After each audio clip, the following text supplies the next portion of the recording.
ভালোবাসি নাকি? আয়েশা দিদিভাই আছে, হাসছে। কি সুন্দর তোমার ঠোঁট। জয়ন্তদা বললে না, নিজে নিজেই পিকনিক করে চলে এলে জয়ন্ত। হ্যাঁ, আমরাও ঘরে পিকনিক করেছি, শোয়ানি কালকে আমাদের ঘরে পিকনিক হয়েছে জানো তো। হঠাৎ হঠাৎ ঠিক হয়ে গেছে।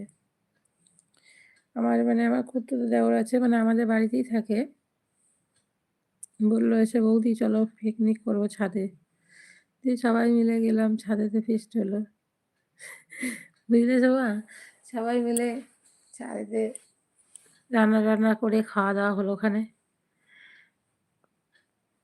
আর কিছুজন আমাদের বাড়ির বয়স্কগুলো নিচে খেয়েছে, আর আমরা সবাই উপরে গিয়েছি।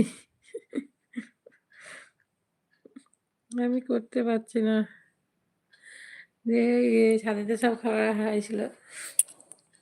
ভাবলাম লাইভে দেখাবো, এমন সব দুনাম ইয়ে করে করা হলো, সময় পাইনি জানো।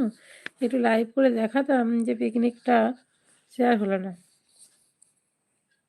যে আমি বন্ধুদের সাথে একটু শেয়ার করব, সময় পেলাম না।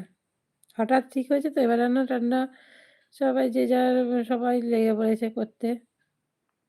ভাই ঘরে ছিল না, ভাই এলো 10টার সময়, এসে বলে বৌদি পিকনিক করবো। দিয়ে চলো তাহলে করা হোক। আমার ড্রেসও কমপ্লিট। ঠিক আছে আয়শা দিদি ভাই, অনেক অনেক ভালোবাসা।